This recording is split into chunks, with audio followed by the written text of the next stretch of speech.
Turn 1 o'clock, so we will kick off. So welcome to this Goodman 365 webinar with Roger Gray, CEO, Port of Auckland, on culture change after crisis, a blueprint for boards and executives. So in terms of if you have any questions, which I hope you do, put them in the chat. So I've enabled the chat so you can just go in and put your questions there. Before we get started, I just wanted to share what Goodman 365 does. So we work with owners, boards and executive teams to help you understand your blind spots, to help you grow through a combination of our innovative technology as well as our hands-on approach to support you. As an example, recently I talked to a group of executives and directors about how aligned they thought they were on the strategic priorities. They all said very aligned.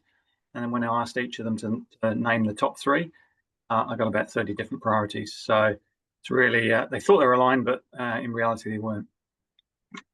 One of the areas we help you understand is what does good health and safety governance look like? It's a subject on many directors and CEOs' minds, and how you can move beyond compliance to more of a protected culture. And we'll find out more about that soon. So Roger Gray is the CEO of Port of Auckland and was appointed in March 2022.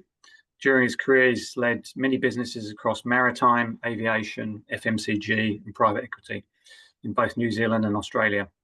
Before joining Port of Auckland, Roger was the CEO of Lyttelton Port for 2 years.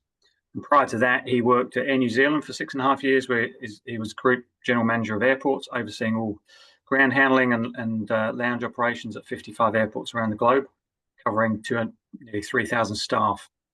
In his time at Goodman Fielder, he held several senior leadership roles, including Managing Director of Quality Bakers. Earlier in his career, he served for 20 years in the Australian Army, retiring as a lieutenant colonel. So welcome, Roger. It's great to have you on the webinar. Thanks, Jerry. Great to be here and welcome everybody. I'm looking forward to our discussion today. Excellent. So as a context, Port of Auckland is a place where lives have been lost and where the very culture itself was put on trial. So let's not sugarcoat it. By late 2021, the port was a case study in dysfunction. An automation project had spectacularly failed. Health and safety was in crisis. Industrial relations were hardened. Morale was at rock bottom. Even the mayor, who doesn't mince his words, said the relationship between the port and the council was appalling. There's no coincidence in management. It was a disaster. So the culture was top-down, adversarial and hierarchical, the kind of place where decisions were imposed with minimal consultation. It wasn't just failing commercially, it was failing as a community. Today, if you really contrast that, Port of Auckland is back on course. Profits are up, over double what they were. Injuries are down, productivity is up. Engagement up by over 25%. The culture has been reshaped, and once warring factions, unions, management and council are now working together. The engine behind the extraordinary turnaround, which Roger will talk about, is a humanistic, principle-based approach called high performance, high engagement, but it's also through Roger's leadership. So welcome to Roger. It's been an extraordinary change. So looking back to when you joined Port of Auckland, what was the safety culture you came in? You obviously knew what you were coming into, and what were the first things you noticed? Well, let me say, Jerry, I probably didn't realise quite as challenging an environment it actually was when I arrived there. So I had been watching for 2 years, as you say, from outside at Lyttelton, and before that, obviously, as an Aucklander, just watching what was going on. I walked into an environment where we were fixated on automation. It was like a black hole. Management only talked about it, and that's all we seemed to be caring about. And when I got down and started talking to some of the workforce, the very simple message was, you don't care about us. You're just another manager. All you want is productivity over safety. I don't feel safe. I don't feel I can stop the operation. And so that was a very sobering conversation, reinforced by a very, very aggressive relationship with particularly the Maritime Union of New Zealand, but let's not, as you say, sugarcoat it. It was all four unions were pretty adversarial. So not a particularly pleasant place to join. And, you know, as you know me, I'm a jovial guy who doesn't necessarily want to get caught up into a lot of aggro. It just makes the day stressful. So we had to go about rebuilding the trust that we needed with five key stakeholder groups. And I can go through those if you want. But that's been the core part of redoing that. And high performance, high engagement has really been core to the transformation of the culture. And off the back of that cultural transformation, we've seen quite an improvement, but a never-ending journey of improvement on people's safety. Yeah. So if I sort of try and relive your first few weeks in the role, what did you do? What was your role as the leader, the CEO there? Well, a couple of small things, and you know, it's always about making an impact. My predecessor had sat in a massive corner office, and the first thing I said to my then EA when I arrived was, I don't want an office. I want to sit out on the floor because that's what I'd done at Lyttelton. That's what we'd done at Air New Zealand. And for me, I was quite happy even to hot desk. So I wanted to demonstrate that I wasn't my predecessor. And by not going into their office was a very small symbol, but an important one. I then said to the rest of the executive, who all sat in very large offices in a circle around the outside of the building, that we weren't having offices going forward and that we would tear them down. And we did. Within the first few months, all of the offices came down.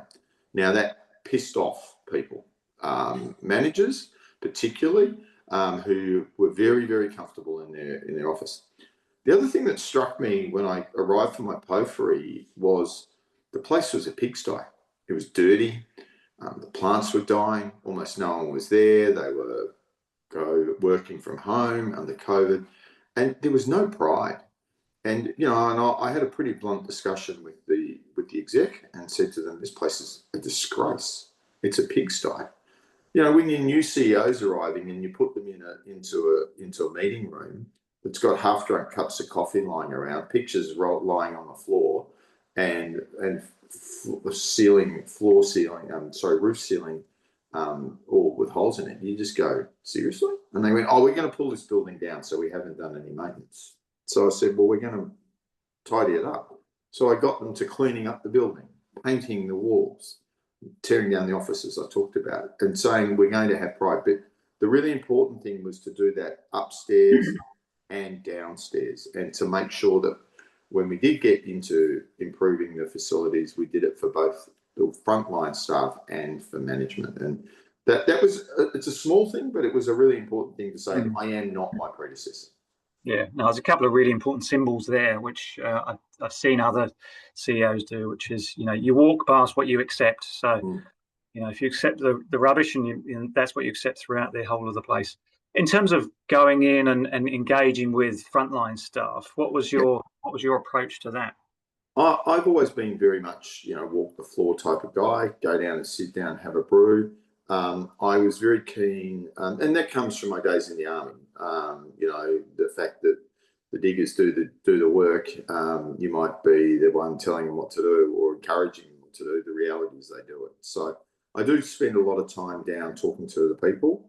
We sent out 5 questions. They were Roger's 5 questions on, you know, what should we stop doing? What should we fix? What's the one thing you want me to keep? What's the one thing you want me to stop? And it was pretty resounding that they wanted automation stopped. They felt it was wrong. And it very quickly came clear to me that automation was at the core of our inability to transform. If we were going to get back to running on time and not being clogged, if we were going to change the culture, we were going to re-engage our customers, we were going to rebuild trust with our owner and the media, automation had to be resolved. And initially, the board's direction was to deliver it. I always had a question in my mind. I didn't think it worked. And so I sat down and I started to do deep dives. And one of the the most transformational things that happened was Jan Dawson, who was new chair, who had been also brought in, asked if she could come with me to those deep dives. And as we sat together and listened to the presentations from the project team and the operations team and the safety team on how it was going and what the performance was, talking to the vendors, we both jointly came to the realisation one day that it wasn't going to work. Now, automation in of itself is a fantastic thing. The solution that we chose, the vendors we chose, couldn't deliver what they committed to. And as a result, it really helped me then convince the board that we needed to end this. And that wasn't easy for the board. Many of them had been heavily involved for a long time. We had spent $65 million on the software alone and another 100 and something on infrastructure and capability. So there was a lot of sunk cost bias and a lot of political flack, but we had a pretty robust and long discussions, detailed review, and off the back of that, the board made the decision to cancel the project. What that did was it then opened up the door to say, rightio, that's over. And I said to the union, and I said to the workforce, you told me you could get this place humming if only automation was stopped. It stopped. No more effing excuses. Get out there and let's get this cargo moving safely. And to the credit of Maritime Union and the other unions, to the credit of the workforce, it's exactly what they've done over the last 3 years. And we're now back to volumes that well exceed what we were doing pre-COVID and pre-automation. So outside of the automation, which was one obviously big barrier, what other barriers did you come across in your first few weeks, months? It was a barrier of trust between the workforce management and the union. And when the workforce, in my experience, feel that they've lost trust with management, they will flock to their union to lead them. And I think there was a breakdown between management from a leadership perspective, for a caring, for an engagement perspective. And off the back of that, they did things. They had joint gym sessions. They did all that. But the fundamental issue was there was a breakdown of trust. And I talked to you earlier about the workers not feeling that they were allowed to be safe. They were pressured to. That's how they felt. Whether it was true or not doesn't matter. Whatever had been done before by myself, by my predecessors, that's how they felt. And when someone feels that you don't care about them, you've got a problem. So we had to rebuild the relationship with the workforce and the union. And really, Jerry, that goes to being visible, being present, sitting down with the union and saying, okay, what are the issues? How can we work together? And that's the secret sauce of high performance, high engagement. HPHE is something that a guy who's joined our team, is now our Chief People Officer, Phil Doak, brought to Air New Zealand, transformed the culture of Air New Zealand under Christopher Luxon, and had subsequently Phil's joined us as I said, Chief People Officer at the port, and is doing an outstanding job on driving this. But HPHE is a trust, is a way of working. It's a collaborative approach. It's bringing the unions in, bringing the workforce who's closest to the problem into the solution. And we have a situation, we have improvement teams where the unions co-lead, where the unions bring suggestions for operational improvement. And that's really, really done some fantastic transformational stuff. So rebuilding trust through presence, through re-engaging with their union. And when the union eventually come on board, and it takes a while, particularly when you've been in a non-trusting, aggressive environment, they're waiting for you to slip up. You've got to have consistent behaviour. If you say you're always going to collaborate, you're always going to ask their opinion, then bloody will do. If they'll look for the one example where you see that they don't really mean it. This is a trick. So you've got to really drive your behaviours consistently. So can you tell me more a little bit about, or tell me more about HPHE?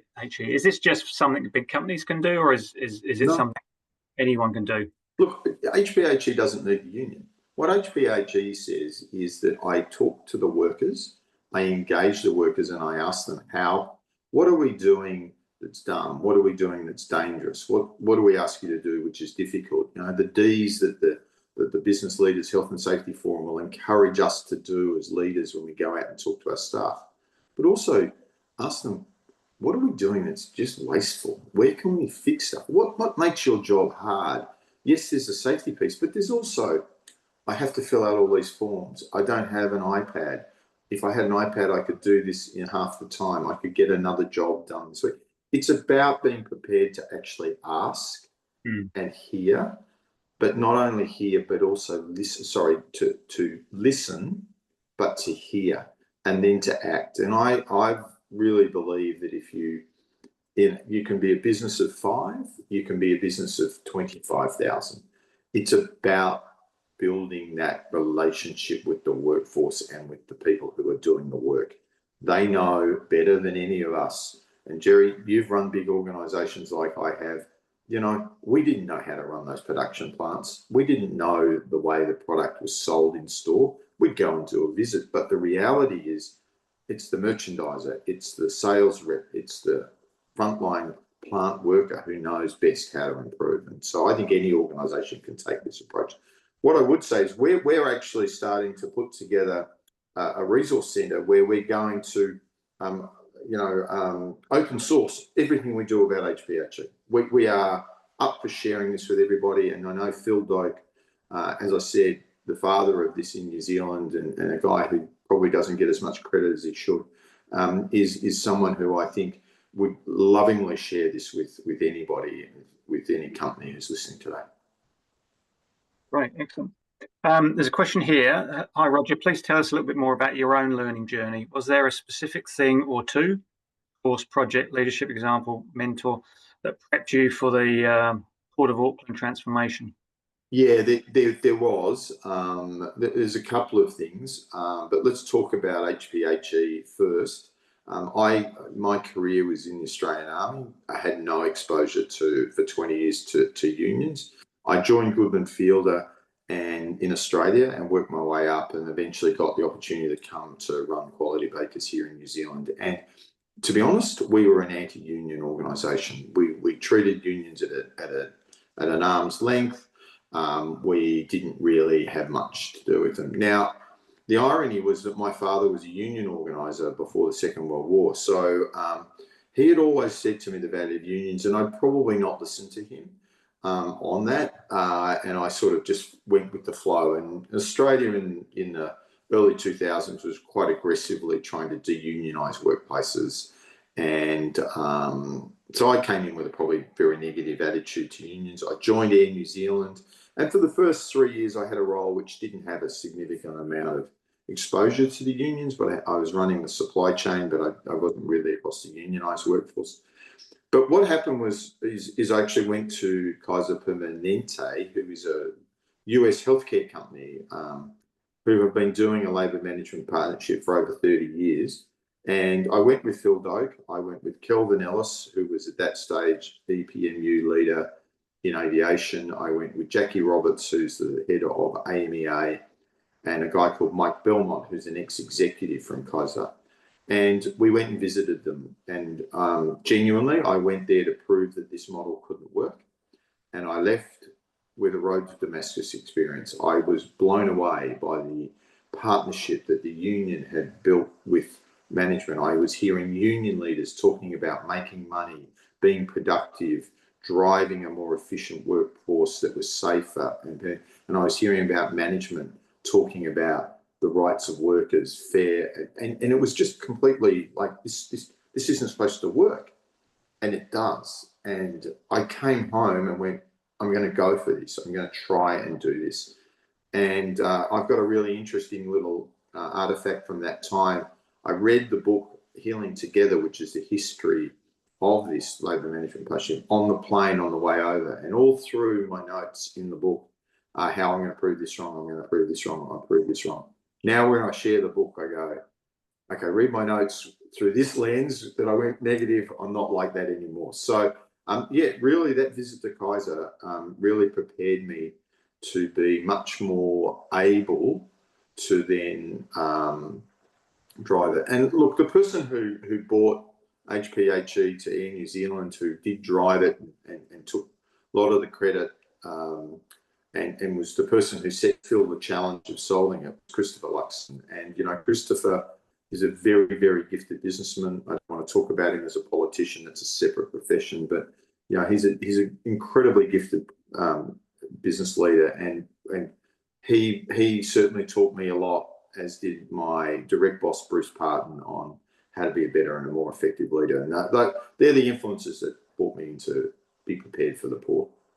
Oh, fantastic. And in terms of other barriers, in terms of, we talked about the obviously union and the trust of workers. Was there anything in the board, or because there were some members obviously that were there during that time, or management, that were barriers for you that you had to overcome? Oh, yeah. And look, like all CEOs, you change out management. So there was a change in the exec and the number of people who joined the exec or senior leadership team. Many of them had come out of Air New Zealand post the whole COVID shrink down. So, and quite honestly, I knew that there were individuals who were still at Air New Zealand who I thought could bring real value to the executive.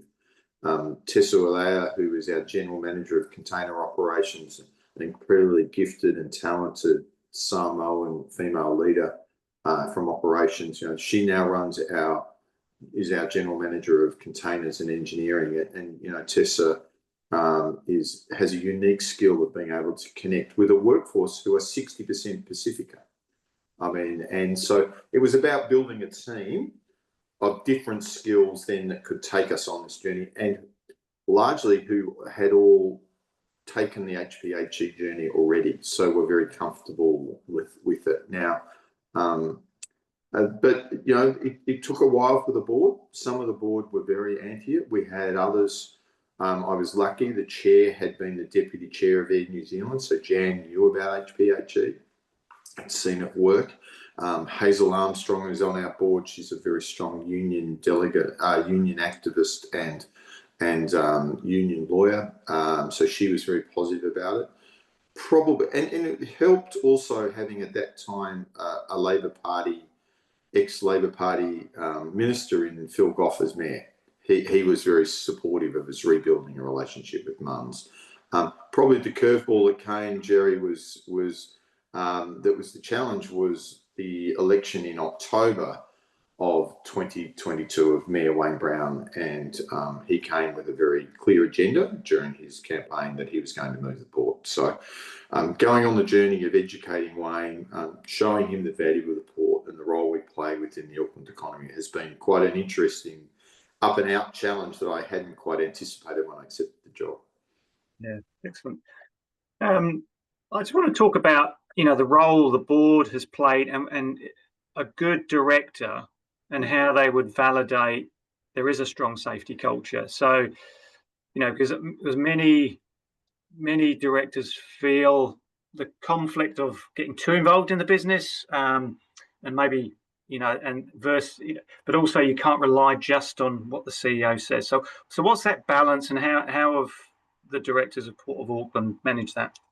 Yeah, the relationship that I have with the board is a very open and transparent one. Now, I know a lot of CEOs and business owners, if they've got an advisory board, try and manage the board and restrict their access. I'm a much more collegiate cabinet type open person. I have an exec I deeply trust, so I empower my exec, and I empower by permitting the board to talk directly to whoever they like in the business. So now that does occasionally, you're absolutely right, drift into getting the fingers in the gearbox, you know, and I often, and not often, but on occasions I have to have a conversation. I use a couple of things, you know. I talk about nose in, fingers out. I talk about I will often, when a couple of them are overstepping, I'll say, what's your governance concern? And that's a real, bit of a slap on the wrist to say, back out. I'm getting a bit. But what we do is we also make sure that we have a board health and safety committee that was set up by Jan because we knew safety needed a high profile on the board. So that is a separate committee from everything else. It's not part of ARC, or it's not part of the People Committee, it stands alone, and it solely focuses on our safety journey. And then we take the board out into the operations a lot. And so we are regularly out with them doing critical risk reviews. We've got them talking to staff directly. I quite regularly have them cook barbecues over lunch and eat with the workers, not upstairs in the boardroom. These are the sorts of ways we try and humanise the board to the workforce, but also the workforce get to see and meet them. So, and then I encourage them to come and visit. And, you know, I've got some great directors who come in at 3 a.m. who want to come out and say, do you mind if I come out and visit the team working a shift tonight? Go right ahead. Yes, we supervise them because it's a dangerous environment. We escort them, but we don't manage them. And I think that preparedness as a CEO to actually go, I'm going to open up, is very empowering for the board. It gives them a real confidence of what you're doing. But similarly, they bring some bloody good insights back to me and the exec on areas we probably had a blind spot to. So I try and have that open relationship. Yeah. And what are you measuring? So producing to the board, there's obviously lots of lag statistics in terms of injuries. What sort of lead indicators are you sharing with the board to demonstrate that it's moving in the right direction? Yeah, we have a balanced scorecard, which we call the Health and Safety and Wellness Performance Index, the HSPI. And what it does is it's a mix of lead and lag indicators. And some of the leads are number of safety committee meetings held, percentage of people attending the safety, number of outstanding investigation stuff, you know, how many critical risk verifications have been done in the month, how many port walk and talks have been completed. Now, I make it compulsory for every member of the exec and every member of the senior leadership team, so that's about 40, to do one critical risk verification and one safety walk and talk a month. And if they don't, they get an unsatisfactory in their performance review and they won't get a bonus. And I'm that blunt with them. I just say to them, get off your ass and get out there into the workforce. Now, you know, we've still got work to do on the quality of those engagements. You know, I feel sometimes there's a bit of box ticking, but I really get them out there. So that's another lead indicator. Now, we've got this HSPI. We're very happy to share it with anybody who wants to write to me. And Jerry, you've got my email, and we'll share that at the end of this, you know, with everybody. But we're happy to share what we're doing. We don't profess to be perfect, but we like to be in a position where we show people the stuff we're doing. Some of the lag indicators, we've been going through an interesting discussion. We're really focused on critical risks. You know, we are really focusing on critical risks because the port sector is a sector that will kill you. You know, a lot of sectors you might break your arm or what, but you get caught between a container and the deck, you are going to die. It's as blunt as that. And we talk regularly about, you know, this is a business and an industry that has and always has the potential to kill people. So very focused on critical risk and critical risk verification, ensuring we've got the controls and that they're effective. None of the controls are good enough. You never are able to eliminate it, but you've got to work on trying to mitigate the risk. Then we have traditionally held TRIFR, and what we've noticed recently is we're getting caught up in lots and lots of discussion about, oh, TRIFR is going up. And it's minor stuff, it's sprains, it's cuts. Now, we're not saying that you shouldn't worry about them, but most of them are restricted work industry injuries, not lost time injuries. So what we're now talking about is if we drop TRIFR because it's noise and it distracts us and we really focus on critical risks and then LTIs, we're in a position. Now, we're not talking about gaming the LTI system so you just bring someone back who's we want to be genuine about how you do injury management and everything else. But, you know, LTI FR, is that decreasing? Are we having people less injured? And if we do injure them, is the severity of that injury going down? So LTI SR severity rate. They're the two indicators that we're now starting to look at versus TRIFR. Because we're finding TRIFR generates too much noise and we lose focus on the important stuff, critical risks and major injuries. Sure. And so with any journey like this, you'll have made some mistakes along the way. Mm-hmm.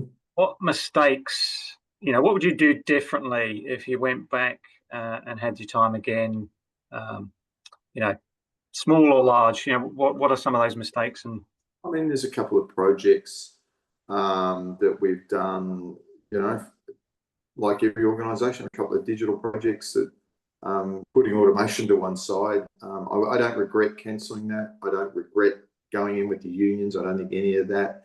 I don't regret our focus on safety. I probably let one digital project run too long and ended up writing it off at $1 million loss. But, you know, we've all done that, and it's just so easy. Even after going through the whole automation thing and reviewing and seeing the sunk cost bias, we fell into it as an exec. So, you know, always be conscious of that, everybody. You know, it's so easy to do. I think everybody would say this who's taken over an organisation. I probably didn't fire quick enough some people, and I probably hired too quickly others. So there's always that people management piece. The one regret I have in external engagement probably was our approach to Mayor Wayne Brown at first. He came in saying some pretty confronting things, and we went on the attack. I had a conversation with a very learned ex-colleague who's very linked into politics and advocacy now, and he said to me, "Rog, you're never going to win a shouting match with the mayor. He's got a bigger megaphone than you. He'll always win. You've got to do it a different way." And I went, yeah, I'm not going to win a screaming match with this guy, nor is the board.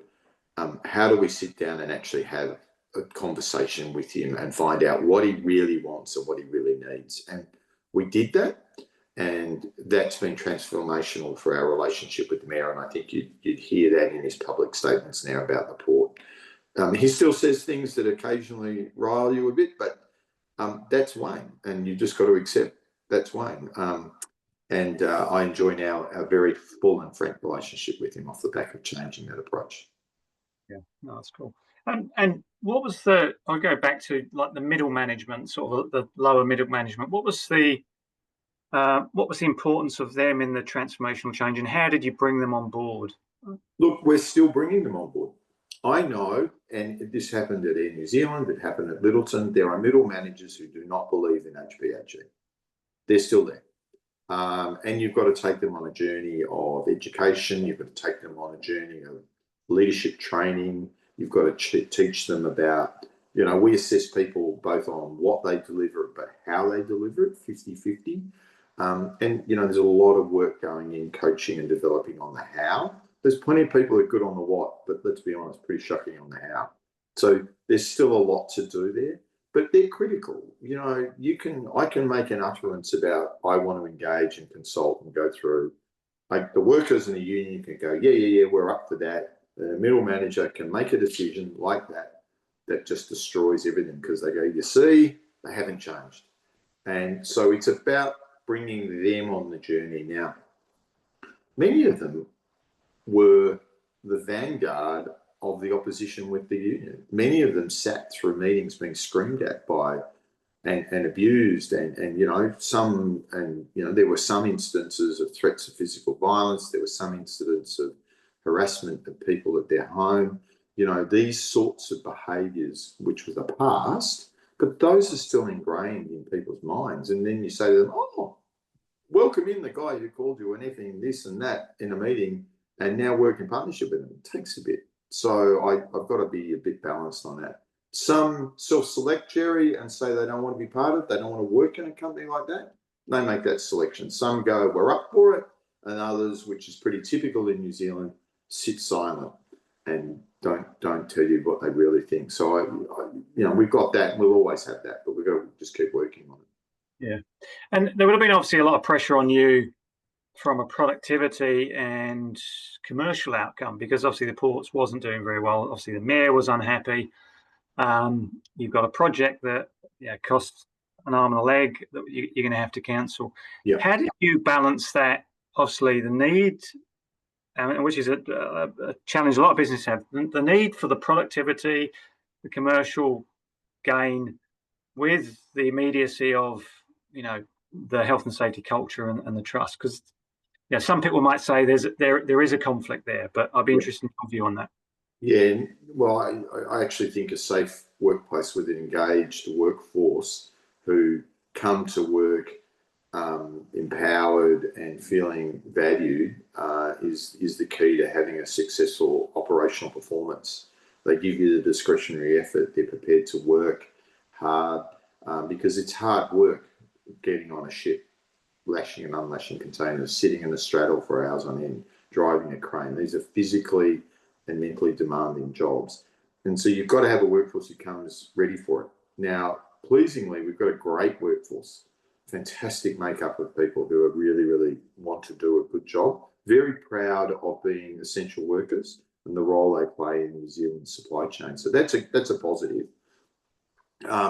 But look, I don't think there's any conflict between a safe workplace and a productive workplace. I actually think they are complementary, not opposites. And I think one follows the other. You get the workers feeling safe and engaged, then they will give you the discretionary effort to lift the productivity.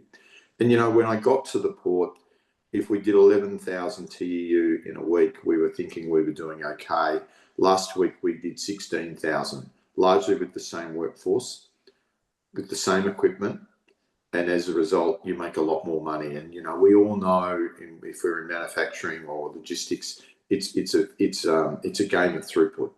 And so for us, we've been growing our volume year on year, and we've been doing that through just consistently and carefully using HPHE to find projects, to remove waste, to find opportunities to speed up, not dangerously speed up, but to take waste out. You know, a simple example is we used to have, when we did a ship inspection, which the person's on the ship for about an hour looking and checking and doing a risk assessment before the workers go on, we would have a crane sitting above, and it was known as the rescue crane. And it had been brought in many, many years before, and a driver would sit in that crane and do nothing for an hour. Now, in partnership with the union, through good risk assessment, by working with the union, we agreed, actually, this is a waste. Why can't we have that working the ship alongside next to this ship? And if there is an incident, well, we'll move the crane because we can use it, respond very quickly. But let's get it working. So then you've got a crane back, a full hour of productivity working another ship. They're the way that the unions, when they trust you, go, yeah, I'm going to walk away from what was potentially a restrictive work practice brought in the past as a bit of stuff you management. In reality, actually doesn't add value. So, but you've got to build that trust, and they're the way we've got our productivity up.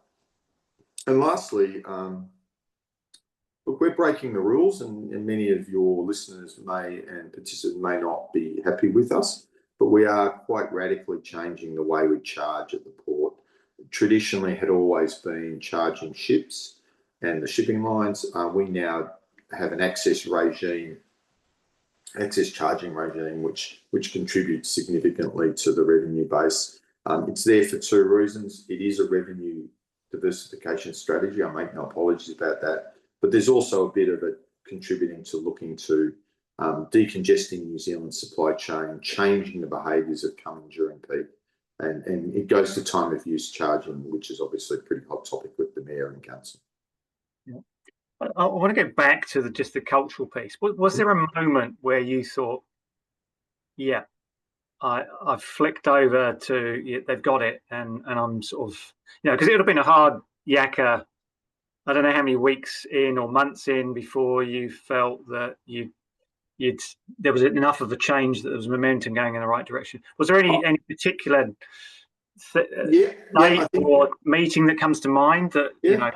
Yeah, there was. And it relates to safety, but it also related to us, the change in the relationship with the union. So it was probably about 9 months in.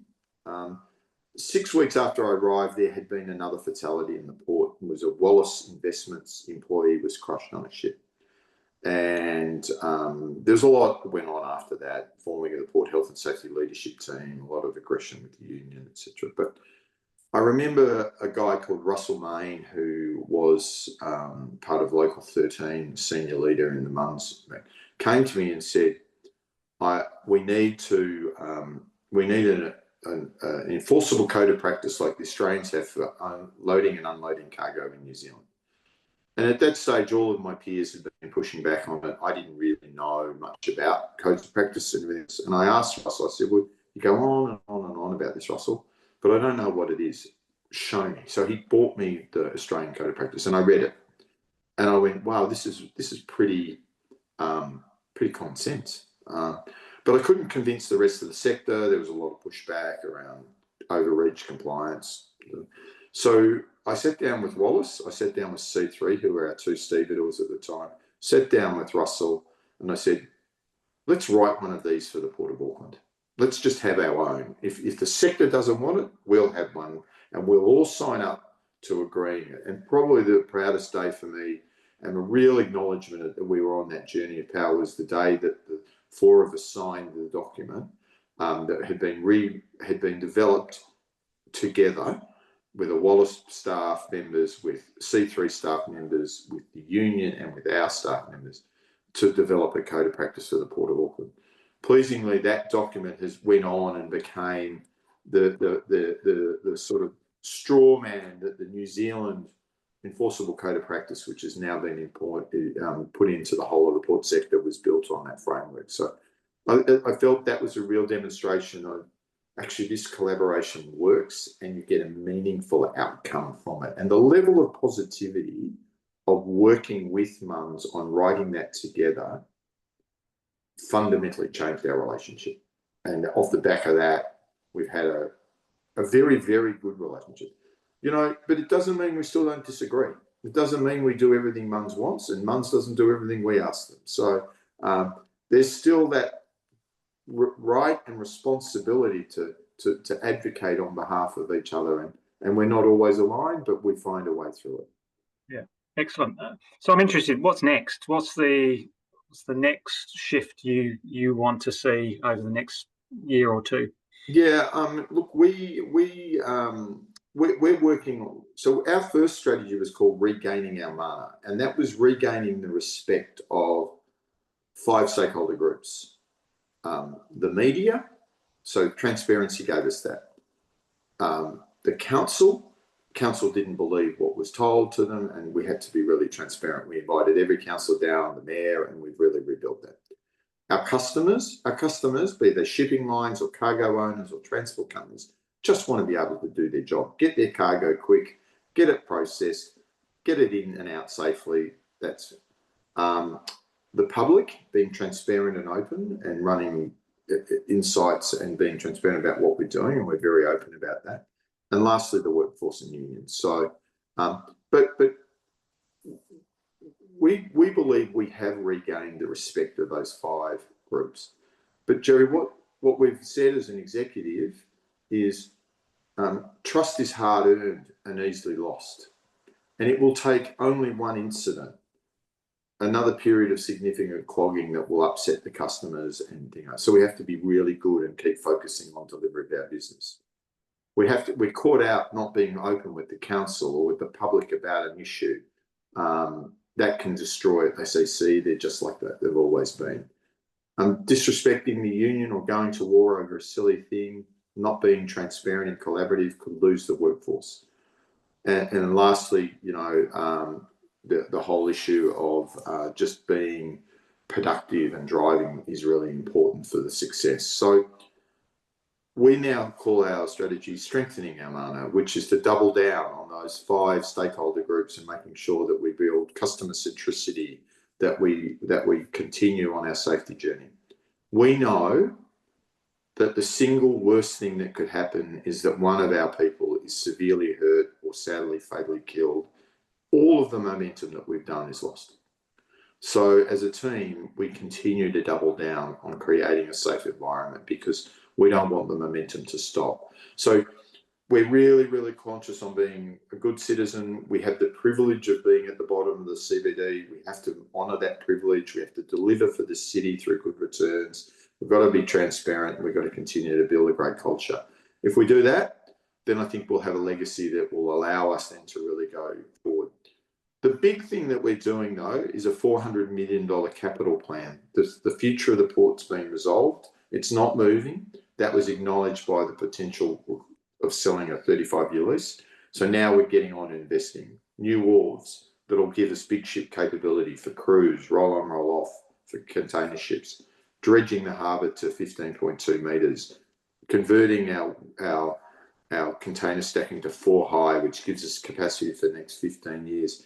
It's these investments that are going to set the port up for the next generation, and we're really excited about kicking that off. And that's why we're in the fast track process now for the Bledisloe North and the Ferguson North wharves.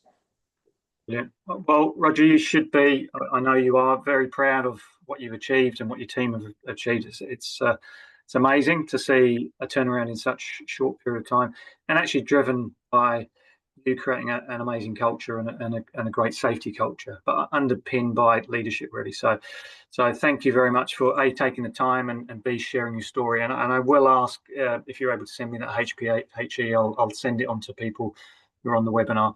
But yeah, some brilliant insights for me in terms of just understanding that journey you went on in terms of your learning journey before you actually came to Ports of Auckland. I didn't quite catch the name of I caught the name of the book, Healing Together.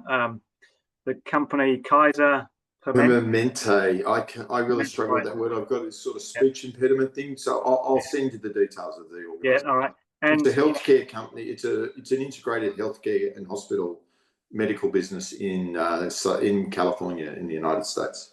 Cool. And then the role of the board and any director to make sure that they're getting involved with the role of with the CEO's permission and making sure that they understand the business. They're seeing what goes on at the front line, which I think is really important. Having a balanced scorecard, you're looking at lead and lag, and actually interrogating the data. So if something's not working, then have something that does work for you. I think also admitting mistakes along the way and actually having the courage to bin stuff that's not working and not to continue with things. And as you said, what I've got all along, it is an ongoing journey. It's not a one and done. It's, you're focusing on your stakeholders, and it's like, how do we continue to improve with them? So amazing journey. Thank you for sharing it. Really appreciate your time and wish you all the best. So for others, we'll share this will be online next week on the website. If anyone's interested in just catching up with me around Government 365, please reach out. I'm happy to help you understand your blind spots. But once again, Roger, thank you for a really interesting chat with you, and all the best, and have a great weekend. All right, well, and everybody, thank you.